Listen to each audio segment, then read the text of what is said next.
Сәлем достар, сізбен бірге Дәурен KZ. Бүгін біз қазақша прикол түсіреміз мынандайға. Енді бастаймыз. Қайық кетіп жатыр суға. Қайық кетіп жатыр Каспийге. Соңғы қайыққа тезірек келіңдер, тезірек. Мен кетемін. Жігіттен ояққа тек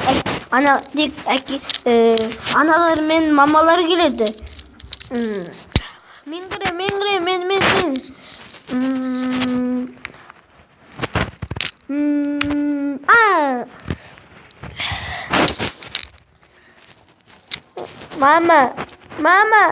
Мама. Жарайды.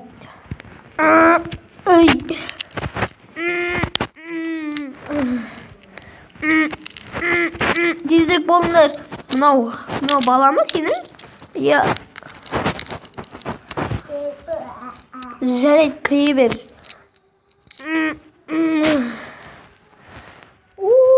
Анау қайық кетті қасқа дейді. Рахмет саған қарындас. Өзімде білген, мен де жігітпін. Барлығы жігіт. Достар, қазір кеттік, қалаға кетеміз. Қасқа кетіп батыр. Лайк басыңыздар, комментарий қалдыңыздар, сау болыңыздар.